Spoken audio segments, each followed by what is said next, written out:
Welcome,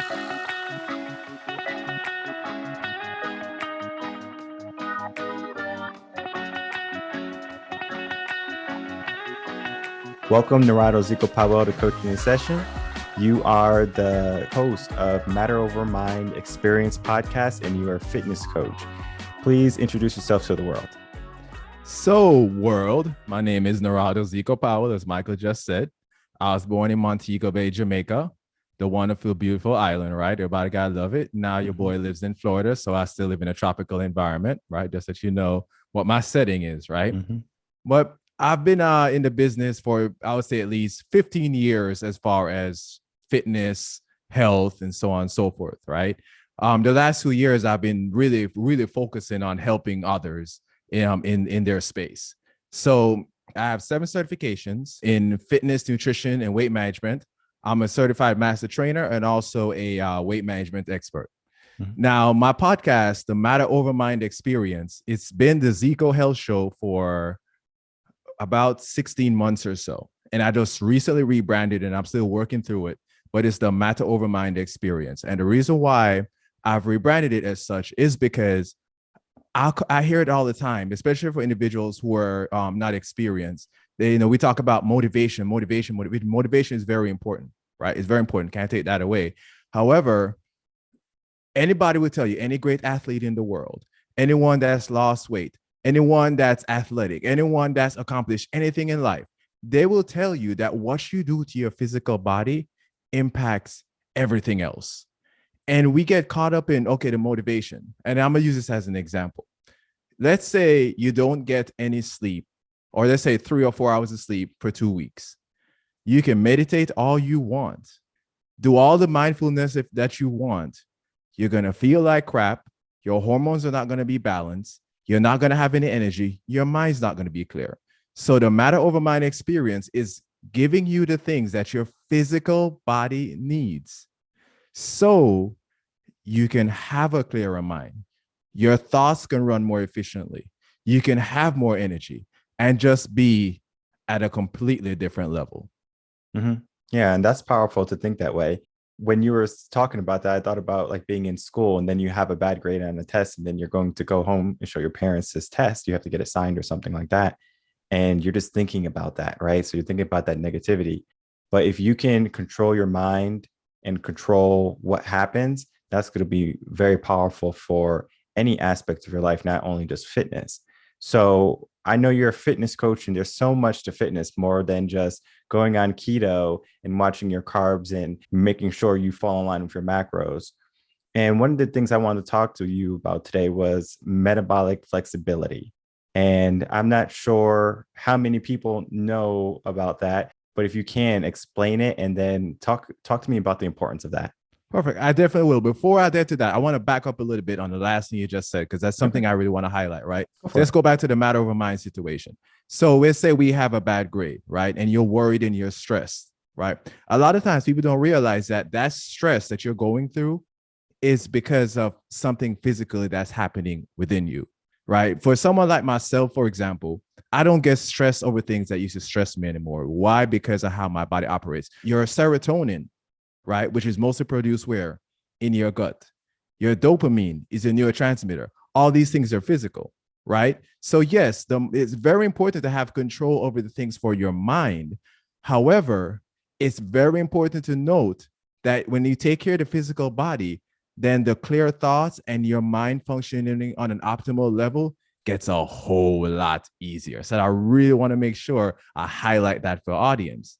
Now, let's talk about metabolic flexibility, because this is my baby. This is my puppy, right? So I'm going to try to keep this as brief as I possibly can.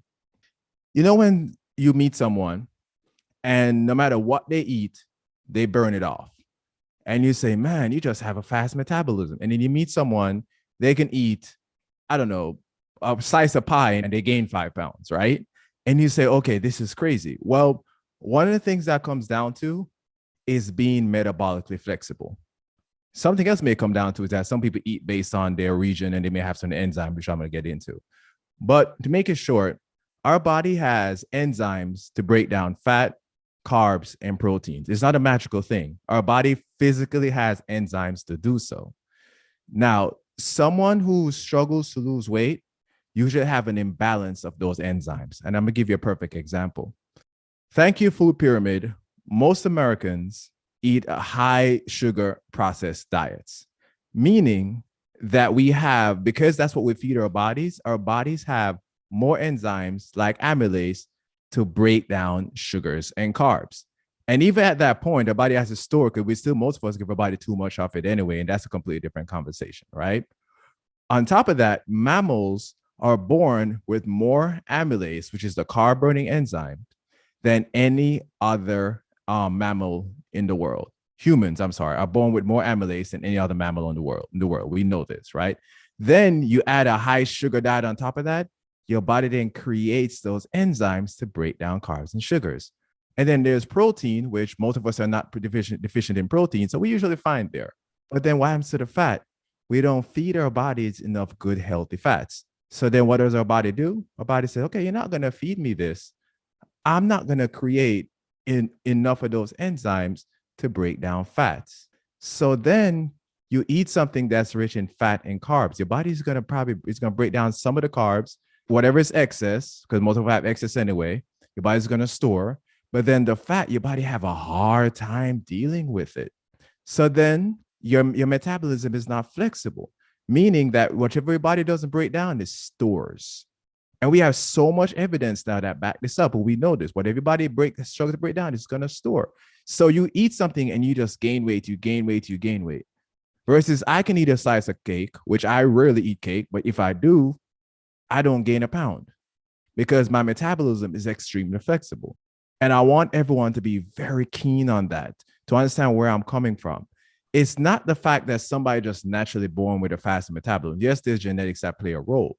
However, epigenetics, the things that we do in our lives and the decisions that we make can allow our body to create the enzymes that it needs to break down the macros efficiently. Mm-hmm. Does that make sense? To me, yeah. I mean, I have been doing fitness since I was 15. So for me, this is, just a tune-up lesson per se. But for the audience, right, they might not know what metabolic flexibility is. They might not know the importance of fitness or different types of workouts. So that's why I wanted to bring you on to give a different viewpoint in your standpoint on certain topics and expertise, of course, so we can help the audience and educate the world. That's what I'm here for, my friend. I'm here to please, right? So then I'm gonna dive a little bit deeper. So we explained that. So then someone says, okay, so I don't have a flexible metabolism. What do I do? Because if I just look at a piece of candy, I gain some weight. Or if I just look at certain things, I just gain weight. I don't know what's happening. Mm-hmm. The first thing is you have to know what your ancestors ate. That's very important, because what your ancestors ate determines what they pass down to you, even what your parents ate. If you come from certain countries where they survive on higher fat diets, you might be more likely born with more lipase. We all have lipase, but more fat burning enzymes, right? Mm-hmm. Now, you also have to look at what did you eat as a child, because then if you say you were born somewhere where people ate more fats, but then you grew up on a high sugar diet, your body might have changed over time to where, okay, it kind of limits the lipase and increases more amylase, which are sugar burning enzymes. I want to make sure I make that distinction. That's the epigenetics part I'm talking about. So you have to know what your ancestors, what they ate, and then what did you eat as a child? There's two things that are very important. The next step is looking at your diet now and trying to have an idea of where are you now? Because once you understand those things, you can start to see, now when I eat this, I see why I have a struggle to break it down. Like, I'm from the islands, right? I can eat more carbs with no problem. I was on vacation. I was eating sugar cane. I was eating apples, like Jamaican apples, a little different than American apples, things I don't have access to here, right? And being an island, the fruits are sweeter and stuff like that. I had no problems, didn't gain a pound. Whereas if someone else may struggle with that, right? So it's a transition to really get to that point. Now, there are a couple ways you can figure out where you are now. One, you can just use anecdotal evidence. You can do an experiment of if I eat fat versus carbs, how my body respond to it. For example, if you go on a higher fat diet and you feel like you're about to die, that usually means that you don't have enough fat burning enzymes, right? Yeah. It's like the keto flu. Like I cycle ketosis, right? When I go to ketosis, I feel great. I have no problems. My body switches over, no issues. I'm all set. And that wasn't the case a few years ago, right? But I'm all set. When I switch to burning carbs, I'm okay as well, no problems. But someone who's not metabolically flexible can't switch from one to the other, right? So the anecdotal piece is understanding when I eat things, if I eat fat and I feel terrible, that there's an issue there. If I eat carbs and I feel great, okay, I'm good. But then some people may eat carbs and they feel bloated, but they eat fat, they feel great. So there's a way to figure it out anecdotally where you are. But here is the tool that I recommend to everyone. And let me tell you something. This is the most fantastic weight management tool I've ever come across. It's a really fantastic hack. It's a product called Lumen. It's Lumen, and it's a breathalyzer. And you as an athlete, you know that when you eat carbs, you produce more CO2 than when you burn fat because of the Krebs cycle, right? It reads the CO2 levels in your breath. And then it determines based on the CO2 level in your breath if you're primarily burning fats or carbs. After about 2 weeks of constantly following their readings, it gives you a flex score out of 21. Based on your flex score, you know how flexible your metabolism is. Their nutritionists give you nutrition guidance to follow, and they even have a food log in their app. So you follow the guidance as far as your macros, fats, and carbs, and they rotate it. It's not a low carb diet. It's not a high fat diet or a low fat diet. No, it's not a diet. It changes daily based on what you breathe. So your body can over time develop the right enzymes so your metabolism can become more flexible. Now, I've seen individuals start off at like a 4. Now, the highest score is a 21. Just to give you an idea, I think I'm 19.4 or somewhere around that area, right? I've seen people start with a 4 out of 21 and say, why am I not losing weight after 3 weeks? Well, you're at a 5 out of 21. That's an F, right? So that's why you're not losing weight. Your metabolism is not flexible. But when they start creeping into the 14s and the 15s and they start realizing, okay, now the weight started falling off. My body's building lean muscle easily. I have more energy. I start feeling better. And that takes a while to get there, especially if you're moving from sugars to fats. That's a lot harder to do. So I recommend any of your listeners to check out Lumen. Their website is lumen.me. I can also send you a link as well if you want to put it in the show notes. Oh, yeah, and I actually have a discount code for them too. It's Zeco Health. I know it gives you 10% off their services. So check it out because it really is a life changer because it trains your metabolism to become healthier and more flexible over time. Takes the guesswork out of it. Yeah, but that's powerful too. Guesswork. And before Lumen, that's what we did. And me having all the certification that I did, it worked great for me. But when I started using Lumen, I was able to know exactly what my metabolism was doing. So whenever I have my bulking time and my shredding time, it just was a whole lot easier because I had the tool to guide me through the process of doing that, right? And to stay on topic with metabolic flexibility, how does age play a role in that?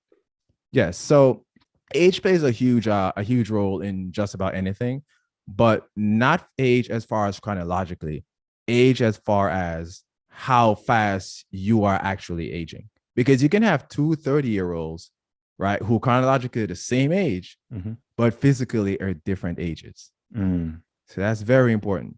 Now, a chronic inflammation and oxidative stress that we talk about all the time speeds up the process of aging, right? So if you take a 30-year-old that is under chronic inflammation, chronic oxidative stress, know what's going to happen?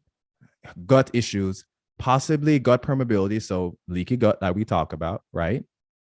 They're not going to have much energy. Their hormones are not going to be as balanced. Their neurotransmitters are not going to fire as well. Their gut enzymes are not going to be as balanced as they should be. And a host of other things, because they may also have insulin resistance. There's so many things that could happen based on how you're actually aging. So that's very important. And I want people to really grasp that idea that being 30 or being 40 is really just a number, is really a number. But you can be 40 chronologically and 60 physically. Because, and then this is the issue. Once your aging faster than you're supposed to be, and it's been happening for like most of us for 10, 15, 20 years, the process gets more and more difficult. It's harder to recover. It's harder to get your body back to where it's supposed to be. Not say it's impossible, but there's more challenges in front of you. Mm-hmm. My brain is saying, okay, well, what do you eat per se, rather than, okay, I'm understanding all this data. Now, I do understand that everybody is going to be different. Everybody is going to be different. Yeah. And what works for me might not work for them, right? Because I can have oatmeal in the morning. Maybe someone else can't have oatmeal in the morning. Just depends on their body type. But just for the sake of giving it an example, can you tell me what you eat on a typical day, breakfast, lunch, and dinner? Dude, I don't have typical days, but I'm going to try to. Exactly. Do the best you can. You could say typically for breakfast, I have a protein shake. That's me. For lunch, I will have maybe some scrambled eggs and a protein like a bean or chicken or steak. And then for dinner is going to be water, yogurt, if I'm really hungry, some type of nut. But I typically stay away from heavy carbs in the evening, right? That's just me, right? I know my body type. But, just give an example of, a blanket statement, because there's so many things we can eat, of course. I know. No worries, man. So I'm going to take a day. Let's say I'm not training heavy, right? So this I'm training, I'm maybe work out one day, or maybe it's a rest day, right? Mm-hmm. First thing I want to let everyone know that I do a fast from my last meal to my first meal every day. They call it intermittent fasting. For me, it's just what my body is supposed to do. Mm-hmm. I give my body from my last meal to my first meal at least 14 hours in between to rest, lower inflammation, lower oxidative stress. Helps so much with the aging process, by the way. Rebalance the hormones and heal itself and recover. So my first meal is traditionally around 10 o'clock, right? And for me, I eat a high-fat meal for breakfast. So it could be an omelet. I throw some veggies in there with some tomatoes, with some kale, with some cheese. And that's important to know, because I've had specialists and experts on my show that explain that we need to expose our bodies to at least 25 to 30 different plant foods a week, right?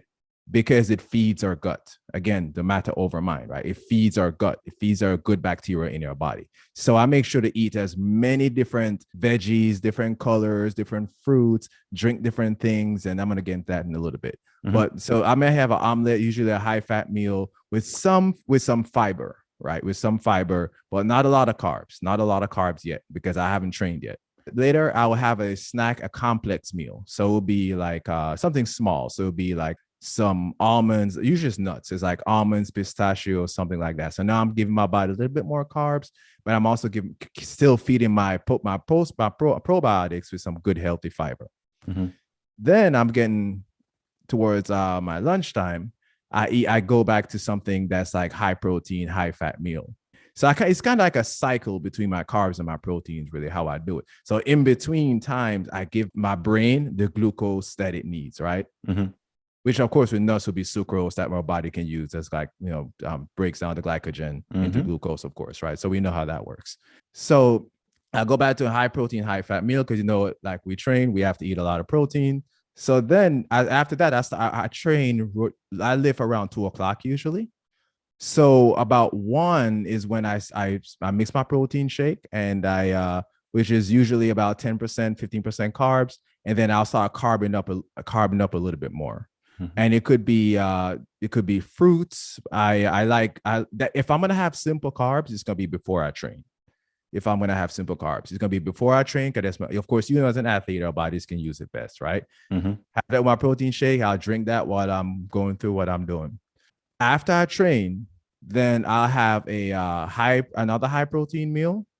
And often I love fish. I love to have fish after I train, because I have my whey protein while I was training, after or right before. But after I train, then I have fish, and then I'll have veggies or some fruits, something like that along with it as well. Mm-hmm. Right. And then before I go to bed, so later on in the evening, about 6 or 7, I have some berries. And the reason why, this is why I do that.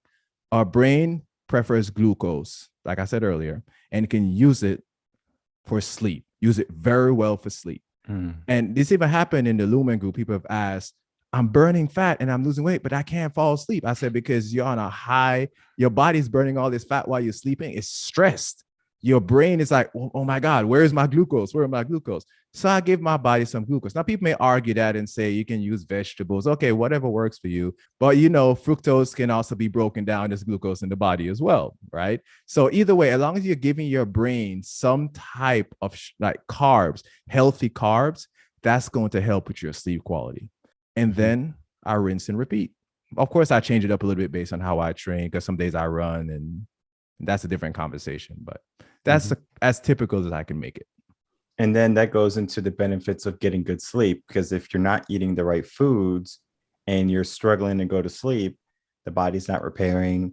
You're not going to be mentally fit to be high energy because you're just so fatigued and your body's trying to slug its way through the day, but you don't have that capacity in your mind. And maybe you're not even having that energy because you didn't get adequate amounts of sleep. So I wanted to talk to you as a fitness coach. Is there a benefit from getting good quality sleep, right? What is that benefit?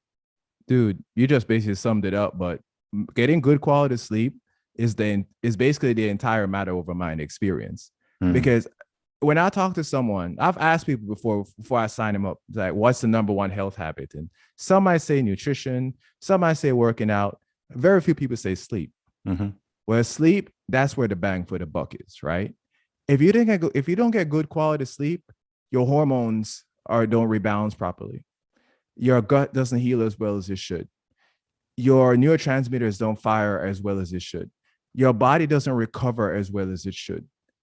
At chronic inflammation, oxidative stress, those things that should be lowered through rest don't happen like they're supposed to. So then what happens? You feel, like you said, you feel sluggish. Your mind is not clear.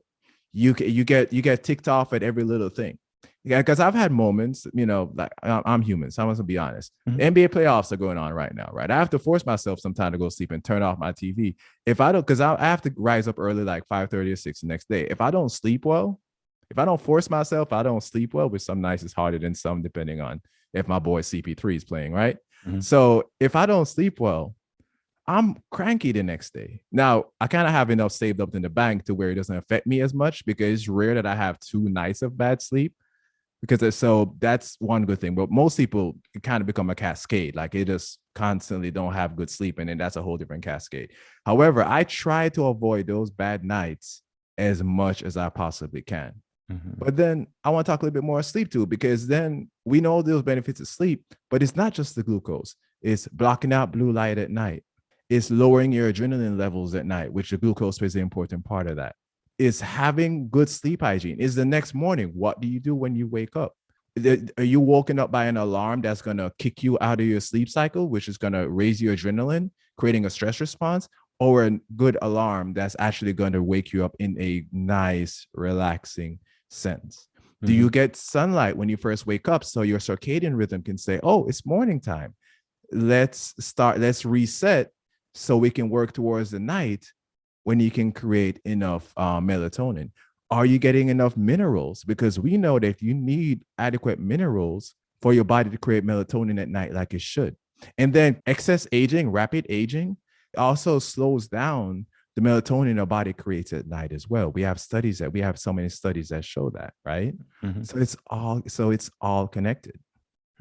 Yeah. And then the alarm thing, for anyone who's interested in getting an alarm, there's so many apps you can get for your phone that are not your phone alarm that gradually wake you up, right? You can get the sounds of birds that just start with a slow chirp and it slowly starts to get loud. So if you want to wake up at 5 o'clock, that alarm knows, okay, we're going to start at 4:47 to gradually get you out of your sleep instead of abruptly. So there's so many tips and tricks when it comes to fitness, where it's just more than just, okay, make sure you go to sleep at 9 o'clock, make sure you wake up at 5 o'clock, go to the gym, do this, do that, eat this diet. It's more than that, right? We have to understand our body, right? Many people don't even take the time out to realize, okay, what foods work for me? How much sleep do I need? They say, well, it's recommended I get 8 hours of sleep, right? How often do we hear that? Because you might need less, you might need more, right? Depending on who you are, right? Where you are. And for me, I can have 6 hours of sleep and I'm good to go 100%. Now, if I want to do it naturally, I'll probably be sleeping around 7 hours, right? But I can utilize 6 if I have to, just depending on the day, how many meetings I have, how much work's on the docket. I can use 6, right? And I won't even need a nap throughout the day. But the reason I can do that is because I have a healthy diet. I'm not going out there and going to McDonald's all the time when I'm hungry, right? I'm going to cook. Most of my meals are home cooked meals. I make them. And, kudos to my parents, my grandma. They taught me how to cook. I didn't need someone to come over and teach me how to cook. And that's one of the skills that everyone has to learn. How do you cook, right? And then the next skill is, how do you balance what you eat? Because yeah, you might know how to cook fried chicken, but you shouldn't be eating it every day. And and yeah, I understand it's grandma's recipe, but stay away from some of those foods that are not helpful to you, right? So understanding what's helpful for you and then making sure you're getting adequate amounts of sleep. Did you want to touch base on that, or did you want to get into what type of workouts are going to be good for people now? Because we talked about the food, we talked about the sleep and the basis of what's going to be our maintenance, and then we need to start to get into the fundamentals of working out. I want to add a little bit to because you said something that's very important. You said knowing what works well for you, right? That's so important. And the reason why I want to talk about that, just for like maybe 60 seconds, is because I was talking to someone the other day about getting glucose at night. And they were saying, well, everybody's different. And some people can run on fats at night. So, well, if you're metabolically flexible, that'd be more likely, yes. But the fact of the matter is, our brain I likes glucose or ketones for sleep. So if you're going to be in ketosis, that's great. If you're not going to be in ketosis, you may use glucose. However, the reason I'm mentioning that, most people are not in ketosis all the time. So experiment with what works for you when it comes to your carbs at night. Don't listen to that nonsense where they say don't eat carbs at night. Don't eat popcorn, right? And don't eat, processed crap, but eat good, healthy, complex carbs. Like you're talking about apps, download a glycemic index and learn which carbs are complex. And you can add those in that and then experiment how much works for you. And you combine that with all the other sleep hacks, and you can transform your sleeping experience. Mm-hmm. Definitely. And then we get into the nitty gritty, right? People want to get in shape now. They say, okay, I have my nutrition down. I have my sleep pattern down. We have a good piece of the puzzle, right? But then they say, well, what type of workouts do I do, right? Do I do HIIT workouts? Do I just do mainly all cardio? Do I do all lifting? I want to be a power lifter, do deadlifts. They watch a video and they say, oh, I'm going to do that. And it might not be good for their body.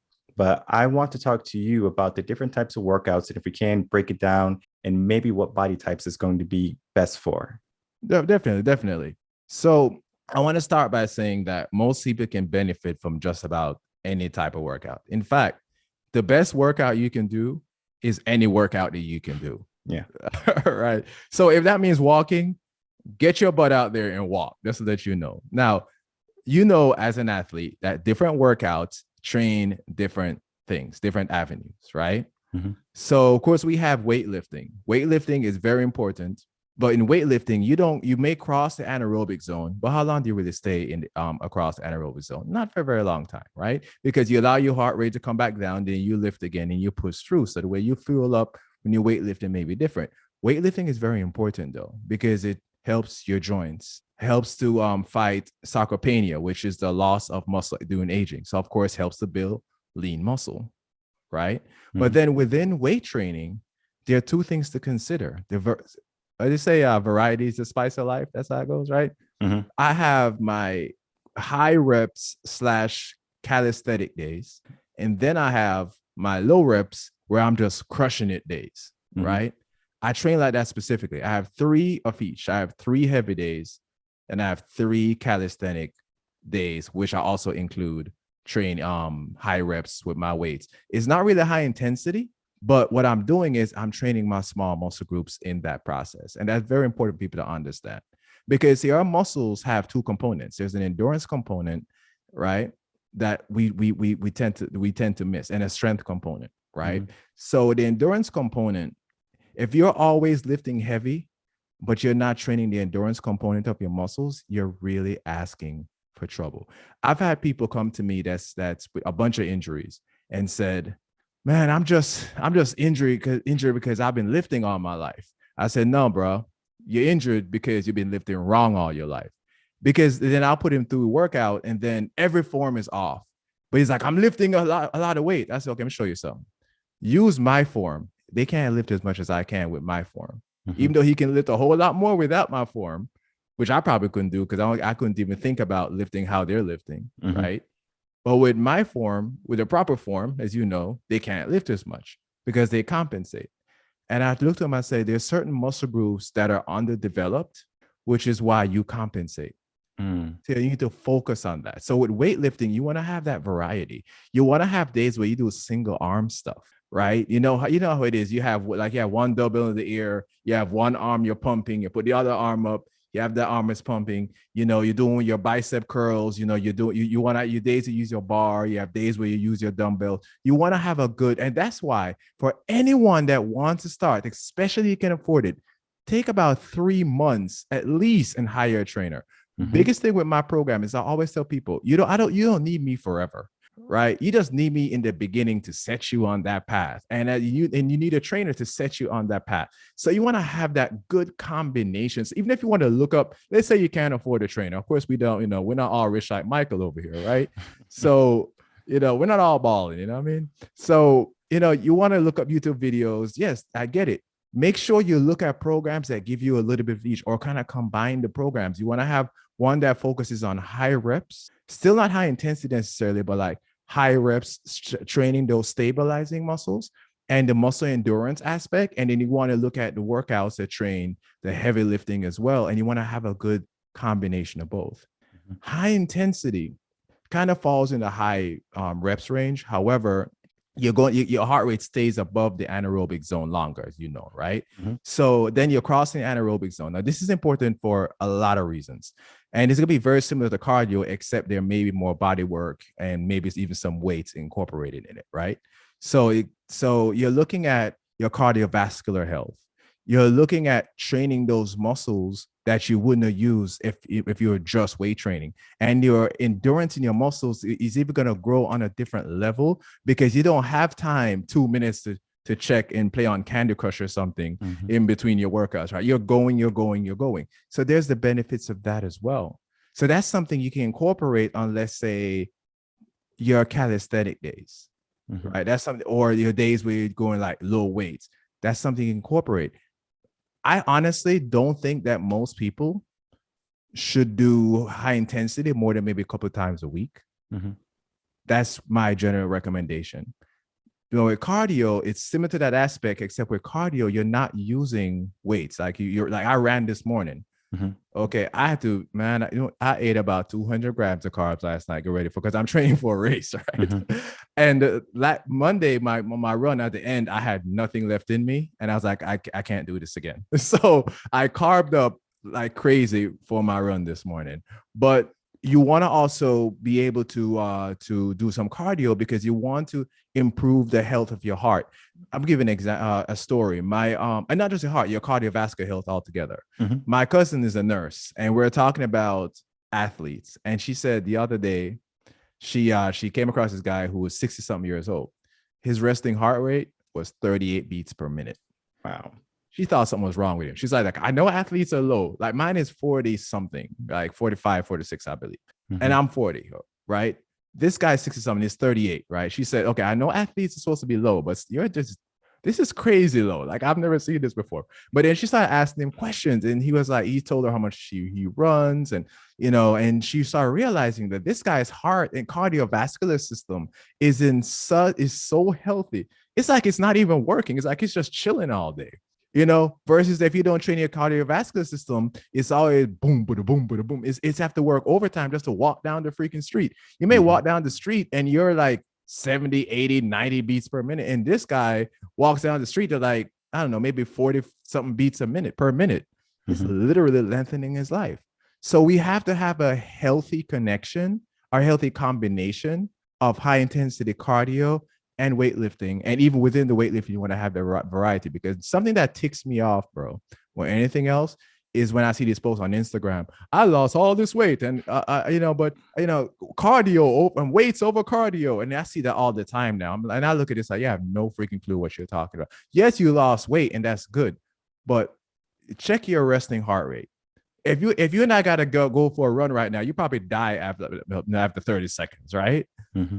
I'm just going because, and like I talked to someone today, he's going entering into the bodybuilding community, and he said to me, just think, he looks pretty good, and he says, man, I'm not a runner. And I said to him, I'm not a runner either. I don't run as a runner. I don't consider myself a runner. I just run because I run, I swim, I bike, I do all these other things, I hike and everything else, right? But Mm-hmm. I'm not a runner. But I run because I'm improving my cardiovascular health. I have all these different aspects of my training so I can be fast, so I can be strong, so I can lower my stress levels, so I can have more energy, so I can just feel amazing and have that matter over mind experience that I preach about. Mm-hmm.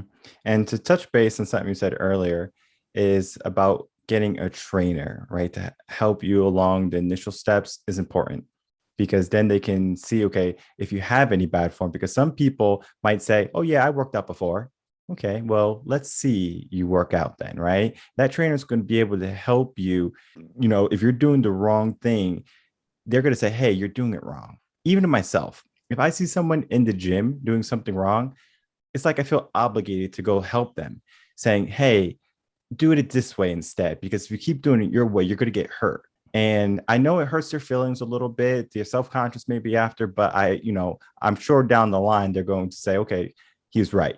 Right. But at the same time, I'm not out there to make anyone feel a certain way where they're like, oh, like he hurt my feelings, or he only, he thinks he's so better than everyone else. No, I don't think that. I just want to help you where you are, because if you're doing something wrong and you don't know it, that's ignorance.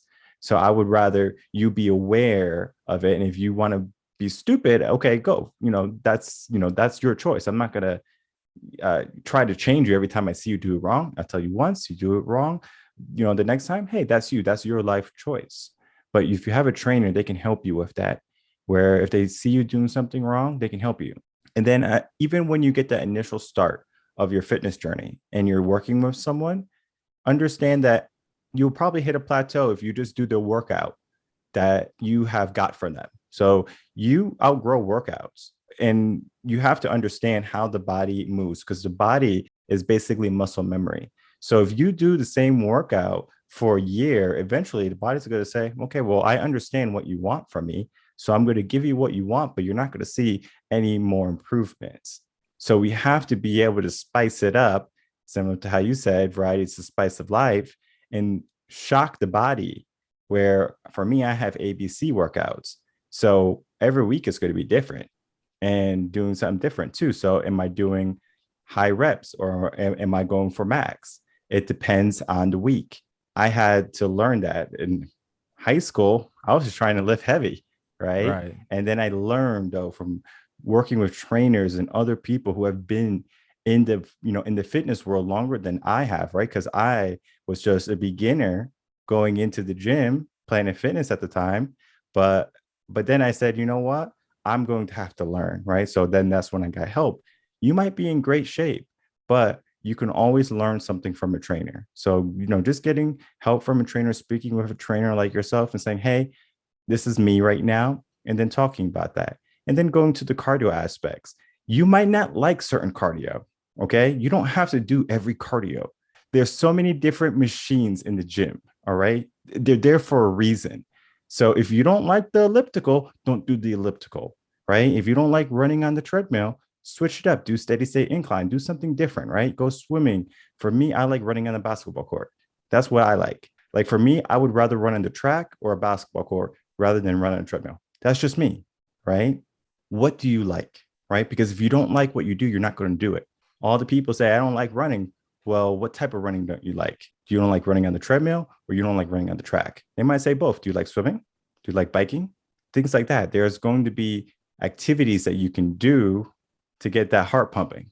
And many people are just like, yeah, like I'm just not good at it, or my joints are bad. Then we need to start to look at your diet, right? Your body is so damaged already. Let's start to repair it.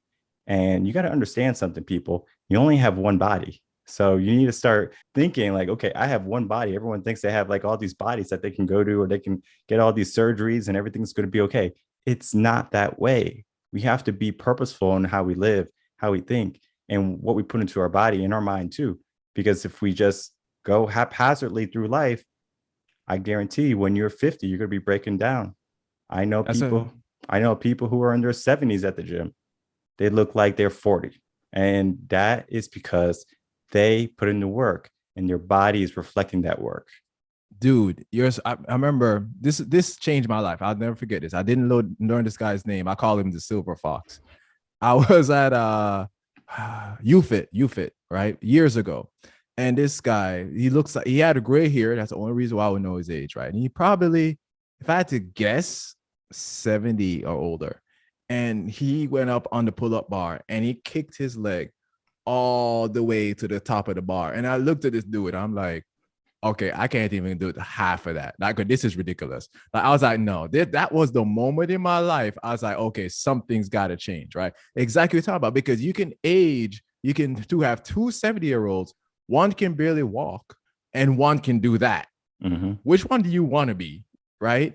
I have an example too about just getting advice from people. So I injured myself recently. I haven't played soccer, even though I love watching soccer. I haven't played in, I'll say, about at least 10 years, right? Mm-hmm. And I got into a thing with one of my friends. He's a big soccer player. He was inviting me out to play, and I was playing and having fun, but I was taking free kicks, which is something I'm generally good at. Well, actually one of my best skill, but my form was off because I haven't played in so long. I guess the muscle memory didn't kick in. And it was one of my friends that said, hey, man, you're on your left leg, you're putting too much pressure when you turn. You're actually pushing yourself back and you're putting too much pressure on your leg. Well, he said that by the next day, because I was working on my form, right?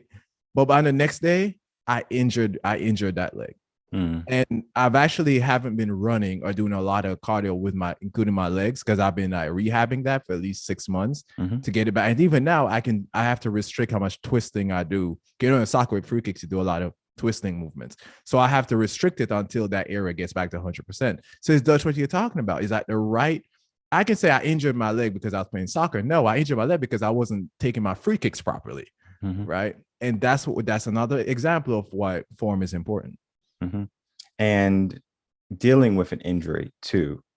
I hurt myself, I would probably say 2 times in my career of lifting, weight training, fitness. And it was because I wasn't looking at my body. I wasn't paying attention, right? Threw out my shoulder once. And then the other time I was training for a marathon, I pulled like a hamstring and it turned into sciatica problems. The reason why it turned into sciatica problems is because I ignored it. And I said, you know what? I'm just going to still do my marathons. I did like a 10K. So I was like, all right, I'm still going to do it. I did it. And then I had to do the healing process after. It takes more to heal your body than it does to not hurt your body. All right. I want people to understand that. If you hurt your body, it's going to take a lot more. It's going to take a lot longer than if you just understand where you are. All these guys in the gym, they try to lift all this weight and then they get hurt and then you don't see them for 3-4 months. Where are they? Right? They're losing everything they gained. Understand your body. Take some time out. Speak with a trainer. Work with someone who can say, okay, this is a good pace for you. This is where your body is. And then understanding that, right? You know, like you're not going to build a house with bamboo when you should be building it with steel, right? And many people are just over here just tossing bamboo thinking that they're building a home, right? But you have to lay down that strong foundation, right? And that's going to be making sure you have a good nutrition, you have someone in your corner, and you can say, all right, I have a good trainer. They're helping me with my nutrition. They're helping me with my workouts. They're helping me understand, all right, this is good for my body. This is not good for my body. And then, of course, keeping me on track with my sleep cycle. There's so much more to fitness than just going to the gym, right? January 1st, when New Year's resolutions hit, just because you get a gym membership and you work with a trainer one time and then you think you're okay. No, you need to find someone dedicated who does it for a living. And then from there, you can say, okay, like I'm going to work with Zeco. And then that is going to be my guy. And every time I have a problem, every time I have a question, I'm going to address it with him versus, okay, well, I'm going to Google and Google told me this, because Google says a lot of things. A lot of things, yes. And we have to understand, just because Google says it, it doesn't mean it's going to work for you, right? So having someone who knows you, who has spoke with you, And then, of course, sees the progress that you're making. It's going to be about, 3 to 6 months minimum. That's minimum, where you can say, okay, I have a healthy foundation.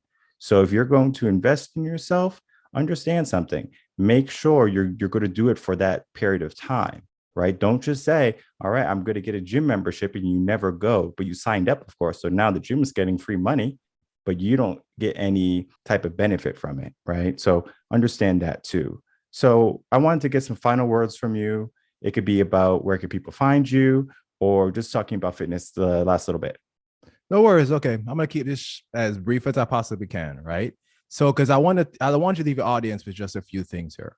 Mhm. I want to say, one, the difference between, let's say, myself and Michael, and let's say someone who's overweight and never worked out, is because fundamentally our bodies are different now. We've trained a certain way, our nutrition a certain way, our gut enzymes are different, our metabolism may be more flexible, we have more lean muscle mass, or maybe aging slower, so on and so forth. So that's one thing I want everybody to fully understand from the jump. The second thing is, when you get into a program or you're making changes, you're going to understand that you have to make micro changes and enjoy the process as you go. Do not do this. You know what? I'm just going to cut my calories and I'm just going to go for it. You're going to be miserable. You're going to have headaches. You're going to be hangry. You're going to want to cuss everybody out. It's just not going to be a good experience. And then, of course, Michael, calories in, calories out only work so much if you don't treat the entire aspect of fitness, i.e. the gut enzymes, the metabolic flexibility we're talking about, sleep, and so on and so forth, right? Second thing. The third thing is that your body is going to give you signals that it's changing as you're making these micro changes. Listen to your body. There are going to be times when you just need to sleep. For example, when I'm healing from my injury, which unfortunately, because I'm stupid and made these mistakes, right? But my resting period is a little different in that healing process. So as your body is changing and adjusting, just listen to it. Sometimes it may need to take 3 days off, and then take the wins. Like I've had clients that text me after a few weeks and said, I'm getting out of bed now without any issues. I used to struggle to get out of bed, but I just pop up out of bed now. Like it hasn't happened in years. So your body's going to give you signals that it's changing, listening to it. And the last thing is focus on recovery. You need to recover. You're just going to go straight for it. Actually, just cut your calories that your body needs to function at its best.